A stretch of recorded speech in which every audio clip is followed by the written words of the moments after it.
Welcome to Nantucket Community Television, Channel 18. I'm Charlie Walters. On Tuesday, April 9th, 2019, Nantucket has its annual town election. There are 6 men and women running for 2 spots on the select board, and I have one of the candidates here with me in the studio today, Matt Fee. Nice to be here. Thanks for coming by. Yeah, thank you. You've been there multiple terms. Why are you running again? This is my second term after taking about 10 years off, and I ran. I think it was around beginnings of 2000s. I had one term. I'm running again because there's still unfinished business, and I think that some of my skill sets match the town's needs right now. In your view, what is the unfinished business? Well, it's going to be a bunch of the questions you're going to ask me about, I'm sure. but the skills I think I have right now, I look at the board and I have a business background. I have an economics degree. I've got sort of a common sense approach to some things from those things. And also, I started in government with the planning, comprehensive planning process. So I started back doing that. So I have sort of the big vision, big view from that. So I think those are my strengths. Well, there's 6 of you running for 2 spots, and there are a lot of other positions in town that, or some anyway, where there are more openings than there are candidates running for them. And a similar problem arises every spring when people apply for the various non-elective boards and commissions. There aren't enough people applying for all the positions. What can we do to get more people to run for office or to apply to these boards? Well, I hope that some of the, I hope myself or some of the young people who aren't elected, I hope that we become involved. I think there's roads and right of way. I think it needs a couple people. I think, there's other committees that they'd start. FinCom is always a good place to start. You get your NPDC. You can get a background in the various aspects that you need to be successful as a selectman by working on these other committees. Well, it's a perennial problem across the board, really, except it seems for the select board. Everybody wants to be on the select board. Well, I think that why they do, they think that they can get more done there.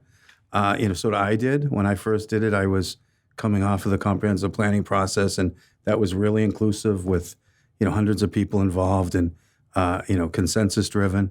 And I had big ideas from there. And then you become a selectman and you start to realize, geez, we have some basic things we have to fix first. Sort of the finance department, which has been fixed, and a couple other areas. We needed to tighten up things before you could really tackle sort of what I would call the fun things. There was an issue that was around briefly earlier this winter, and that was the purchase of the Nantucket Inn by the town, which is now off the table. While it was still on the table, were you for or against that? I was taking I told Tucker I'd be neutral. Tucker Holland. I explained to them I'd be neutral. I think in situations like that, we need to do our due diligence up front. If I had to have voted for it, I would have voted against it at that point because we hadn't done our due diligence. I think it's important that you understand what you're committing the town to before you commit it. So, as a general proposition, do you like seeing the town get into the real estate business? Which in effect is what this would have been. It would have been. I think the town has no choice but to get into the real estate business. And then the question is, how do you insert yourself in the most cost-effective, positive way? And that still remains to be seen. We all have some ideas on that. But, if we're talking around the edges of housing, we have so much demand from outside that our market doesn't function as a proper market. With the externality is the rich people from off island buying the homes.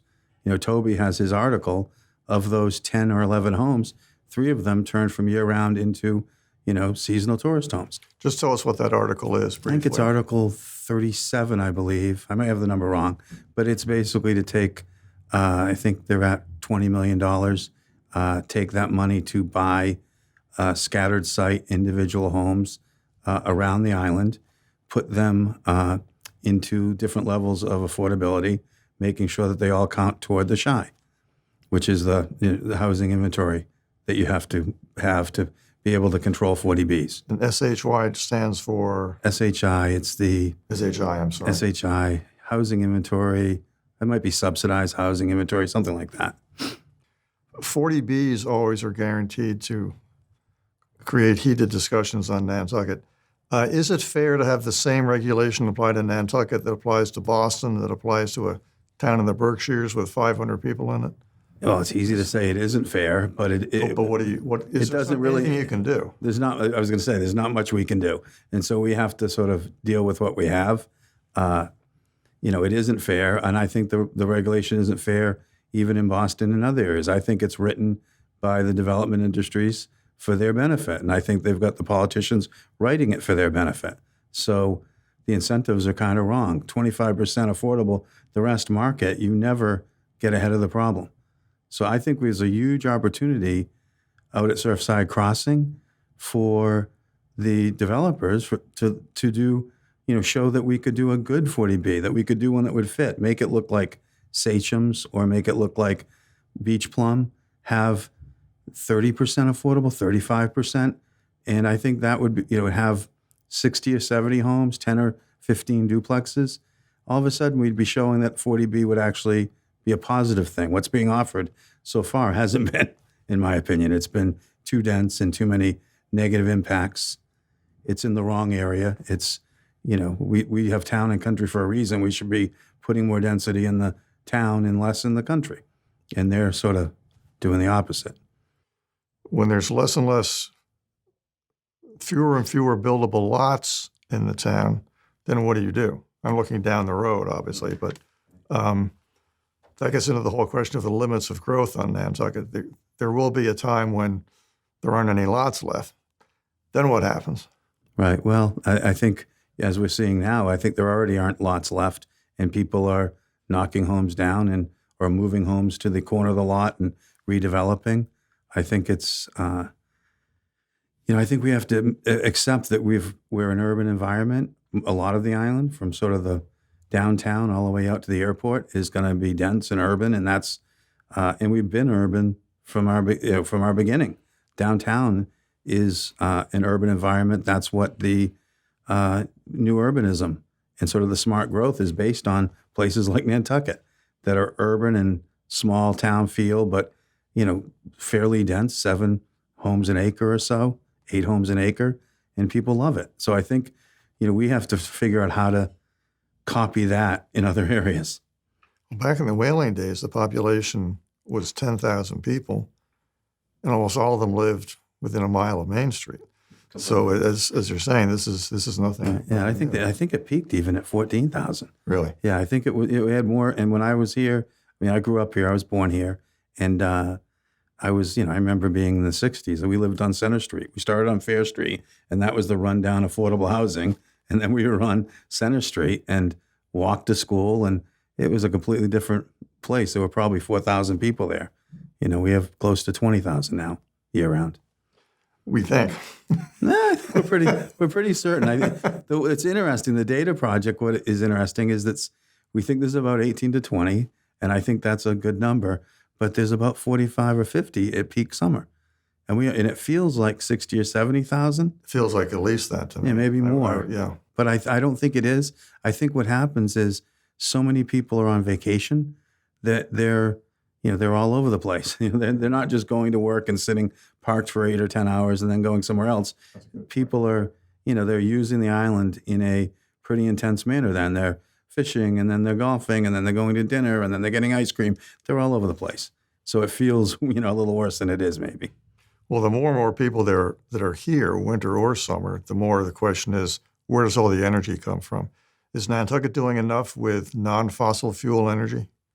And if they're not, how does the select board I think act on that? Well, I think the last 5-6 years we've done a good job. We've got an energy coordinator, Lauren's doing a good job. I think it's on the radar screen now, and I think individually people have are starting to do the right thing with So I think the energy codes are helping. We redid the. My wife owns Flock on Orange Street, and we redid that building, and we did use the, historic preservation. We did it to the proper standards, to the National Park Service standards, but we also made it really energy efficient. So it is possible to do both things. She spends about $200 a month to heat and cool that place. Wow. Yeah, it's all electric. That's amazing. Yeah, it's all electric. It's great. So I think there's possibilities of doing that. People say we can't do it because of the HDC won't allow it, but they've approved. They've approved photovoltaic on the roof of something natural, and I have a hot water on the roof of my home on Cliff Road that you can barely see. So it will. I think you're going to see. They may have different standards for it, but I think we're going to see more of it. Our forebears would have done it if they ran out of whales and they had that option. I think they would have been doing it. Do people ever mention tidal or geothermal to you? I think not. I know some houses have done geothermal here, and I think that's worked fairly well. Tidal, I know, was talked about for between Madaket and the Vineyard, and I don't know where that project is now. Someone was going to do some sort of testing early stage. I don't know where they are with it. You're on the select board now. You've been on for a while. Is the select board still the best way for Nantucket to be governed? I think so. I mean, I don't think there's no sort of magic bullet. I think we want to think, oh, we'll have a mayor and everything will be wonderful. Well, you can hear some mayors nearby that people would differ and say they weren't so wonderful. So I think it may be that at some point the board may turn into a job. I always said, it shouldn't be paid, but then when you're there to really do a good job, it's hard to expect 5 volunteers to really be able to dig in as much as you need to do. Well, the board is paid now, but it's $3,000 and $5,000. Yeah, so it's really a volunteer job for all practical purposes. Yeah, more or less. And you do it because you love the island. You do it to try to to be fair and do the right thing. You're not doing it to make a lot of money.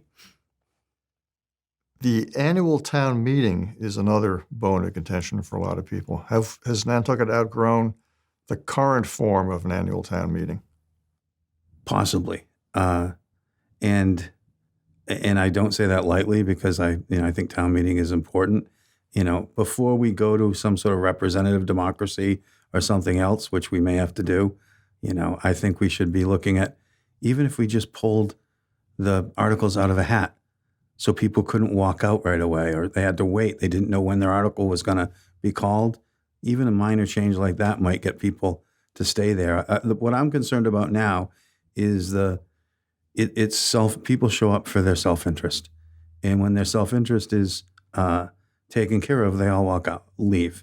You see that every year. Yeah, and it seems to be even worse than I remember it 20 years ago. And it's very neighborhood specific, or even an individual lot packs it with their friends and then they walk out once they get what they want. And I think, I'd love to see that change a little bit. It seems that every town warrant has a quarter or a third of the articles being zoning amendments. Obviously, zoning is important, but is there a way around taking up so much time, or should there be a way around taking up so much time at annual town meeting just with zoning articles? I've heard some communities do zoning in a separate town meeting, and so that would be good. What I would like to see, even more than the zoning has huge financial and quality of life issues, and I don't think that those are quantified or understood well enough a lot of times. And I think that we could improve the zoning by just understanding a little better, sort of what's the impact of sort of a Richmond, not to pick on Richmond there, but that, what was the impact of that? We should understand some of those things prior to making the changes, not making the changes and then going, oh, geez, we should have thought of something else. A lot of times you hear people complain that a lot of the questions that are asked on the floor of the meeting could have been answered at hearings held by the Finance Committee prior to. Is there a way to make that better known, or is that a problem in your view? That isn't so much a problem, and I think it's more, a lot of this, we need to write things down. Like if you have a recommendation, if we have a, if we've analyzed something, it should be, it should be written down and it should be memorialized. So that if we, and we're not all perfect, we're going to make a mistake. If we make a mistake, then at least it's written down and we maybe won't make it again the next time. Too often these things are, you get told just enough until you stop asking. It's all verbal. You touched on your background a few minutes ago, but give us a more complete picture of who you are, where you grew up, et cetera. I was born here in 1960. I'm almost 60 years old. Lived my whole life here other than prep school and college. I went to Tabor Academy for 4 years, and I went to Harvard for 4 years. Graduated in 1982. Traveled a little bit. I played lacrosse in Australia and sort of missed one summer here. I started running my dad's bakery down at the Skipper. He had a bakery there, an ice cream shop, and we did all the rolls for Henry's, which was down on the wharf at the time. And so I did that from about 14 years old, seasonally, till now. I bought Something Natural 38 years ago or so in like 1984, and sort of have been here baking bread and making sandwiches ever since. Let's talk about transportation, which is something everyone agrees is a problem, but everyone has a different way of addressing it. What's your way of addressing it? Oh, my way is everybody has to, everyone has to give a little bit. I think the problem we have in some ways is everyone thinks that someone else will change their habits and change their ways. I should be able to park here all day and not pay anything, but everyone else should pay. So I think that we need to, and we said, what things do I want to accomplish? I would love to get, some sort of demand management downtown. I would, for parking. Paid parking? Maybe not paid for the first 2 hours, but after that, I think it should be paid. I think it should be tracked. I think we should understand, what the demand is at any one street at any one time, and be able to adjust it as necessary. I don't think, it was funny. Right before I got here, I was a couple minutes late because a downtown business owner grabbed me and said, Matt, what do I do? People that should know better are parking in front of my business all day long, and it's really hurting my business. What do I do? And all I can say is, well, you have to call the police and ask them to enforce, or ask your neighbors who are in offices right next to your business, ask your neighbors to please not park there all day. They can park 50 feet, 100 feet away in the 2-hour zones, and it wouldn't impact you at all. So people have to be sort of more respectful of each other in some ways too, especially in the winter. Parking garage, good idea, bad idea, a bit of both? I think it's going to be a very difficult vote at town meeting. I think people it's going to, again, I think it's, and I'm not sure it's necessary. If we do demand management and then we make it, make it easier for alternatives like biking and walking and everything to get in and out of town safely, we may not need it. So that it's sort of, I would say, why would we put the cart before the horse? Let's sort of get the parking program in place downtown, and and then that will hopefully raise money for a garage if we need it, but it could raise money for better sidewalks, for increased NRTA, for better places for people waiting for the buses, that type of thing.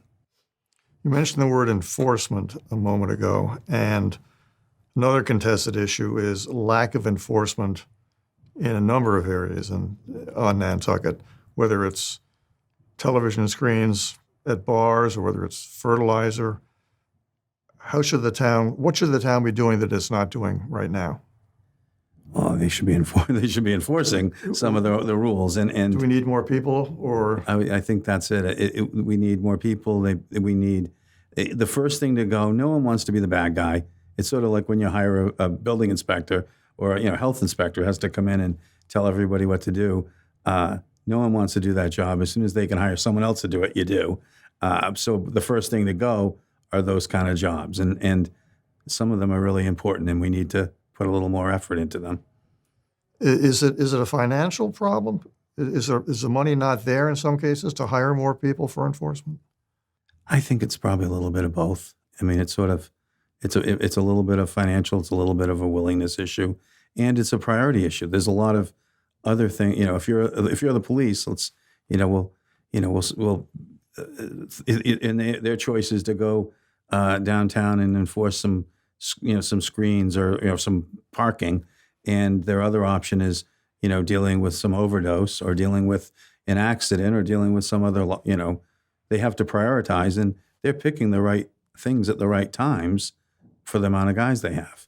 So it's kind of it's all intertwined, and some of this I think it goes back to the housing issue. I mean, I look at housing not just for the people who need it. I think the housing is impacting us, our community island-wide. Not having a big enough vision and enough units, and finding a way to create them. And you have to create them every way you can through zoning incentives, through sort of create rental units, support articles like Rick and Toby's. That type of thing is, if we don't do that, then we're going to have more and more people from off island, and we're going to lose we're already losing the fabric of our community. Places like Aspen and Telluride, they shoot for 40-60% of their total housing units to be in some sort of affordability level, and we are having trouble getting to 10% of, 1/20th of our houses, or 1/3 of our houses. We can't get 10% of that, and they're trying to get 60% of the whole number. So we need to be really looking at it from a much bigger lens, I think. Well, it's interesting about the places you just mentioned because they're not islands.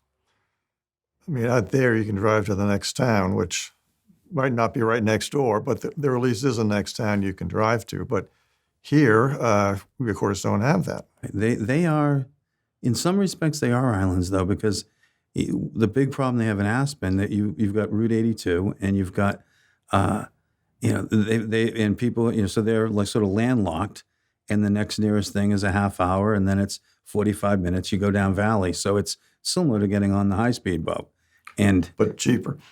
Yeah, cheaper a little bit, and then what they've done, it's interesting. What they've done there is they have their bus service reaches all the way down valley now, and it takes, sometimes it backs up an hour and a half, 2 hours from Glenwood Springs into Aspen, but the buses can get there 25 minutes quicker than a car if they both start from Glenwood Springs at the same time, because the bus has at every stoplight, and they can jump the line.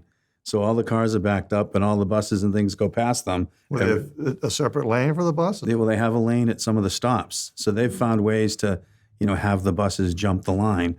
So all of a sudden you're sitting in your car and you're saying, geez, maybe we should be taking the bus. We'd be there 25 minutes quicker. So that's the thinking that we need to put in place here for sort of Old South Road, and how do you get into Nantucket? One of the other things that I've been pushing is traffic modeling, not just modeling Old South Road or Milestone. We need to know what the downstream impacts are to Five Corners and to Caton Circle and other areas. If we move cars more quickly here in the Mid-Island, are we just going to back ourselves up everywhere else? And I think, I've talked, Mike Burns and I were on a conference call with some people from the state, and they said we are an ideal place to do traffic modeling. And everyone says, oh, you can't do it on Nantucket. The guys from the state are saying, oh, you're the perfect place to do it. And why is that? There's no other inputs. Everybody comes on the boat. We're not Foxborough with, 50,000 cars showing up for the Patriots game. From all different directions. From every different direction. We're a closed system, so it really is possible to take that closed system, put X amount of vehicles into it, and say, well, what happens, if we have fewer vehicles? What happens if we open these roads up? One of the interesting things to me, and I've just sent some things, I sent out a couple studies to the planning board. What we really need to do in the Mid-Island is connect all the connector roads, Lover's Lane and Rugged Road and, sort of Hinsdale. All those roads need to connect to each other. If you look at downtown, it gets busy down there, but you can always find a way to get in and out, even at peak. But in the Mid-Island, we have sort of a few main feeder roads, and those just back up like crazy because there's no other alternative. And so if you look at a grid pattern, if you have a grid and one part is busy, you still can go somewhere else. It's not popular with the neighborhoods because they don't want people speeding through their neighborhood. But the corollary is that is they're spending an hour and a half, driving down Old South Road. Well, now, would that involve widening some roads? I think, well, it would involve planning them all so that they're slow and safe. It would enable, and you do that by, necking down entrances and by putting trees and having parking along the road, all those things, sort of a good example. This came from John Progini back in the Complan days, is Broad Street across from the Brotherhood is the same width as Sparks Ave next to the Stop and Shop, next to the Boys Club. Mm-hmm. But because one has buildings up close, and you'd never go fast down Broad Street. You people go fast down Sparks Ave all the time. So some of this is a design issue. There's also parking on Broad Street Right. that you're not going to have on Sparks Ave. But that's interesting about the dimensions of the road. Right. That's a good illustration. And you would never think of that. No, you wouldn't. Yeah. You It's wouldn't. just, Last topic before we go. Climate change. yes. You and I both remember when Easy Street flooding was a rare event. Now it's commonplace. What should Nantucket be doing? What can they be doing? We need to be taking sort of being serious about it and take a long view of it. And we started a resiliency process. The hazard mitigation that we had, I was hoping there'd be more there. Like I thought those guys would give us, I thought there'd be some conversation about, what's the appropriate thing to do in Mattocket, what's the appropriate thing to do in Sconset or downtown. I think our downtown, I don't think there'd be anyone that would say we don't have to figure out how to either stop the flooding or handle the flooding downtown. There's, sort of the Dutch have done, they've done unbelievable things, and they use an inclusive process. They bring people in, but they do engineering. They handle the water well, and now what they've found is when they do put up a berm or put up something, they make sure it has public amenities in it. So if you did have to berm, say from Jetties Beach out to the Rotary, say you had to berm that in some manner, then you would you'd find some way to have that be a public amenity, and you'd have it. Maybe there's wetlands right behind it, but you've bermed it up and you've made it the in-town bike path potentially on top of it. They do things like that, and so we need to be thinking bigger. What was Mariah Mitchell had their Historical Association. I was at a table with their facilities manager, and he had a picture, and he said, here's the Macy warehouse with 1 or 2 feet of sea level rise and 7 to 9 feet of tidal, wave. There you go. I'm missing the word, but with the with the waves that come in, which is really what most of our flooding is. The waves just coming from the northeast, and the wind's blowing in, the harbor doesn't empty, and the next one comes in and it's even taller. And so he was wave surge. So he had it. It was about midway of the second floor. So you see something like that, and you say, okay, this is a very serious issue that we need to start to get ahead of in some way. Matt Fee, thanks for coming by. Oh, well, thank you for having me. Best of luck with your campaign. Thank you. Town meeting is April 1st. Town election is April 9th. I hope you'll all be there. For Nantucket Community Television, I'm Charlie Walters. Keep watching Channel 18.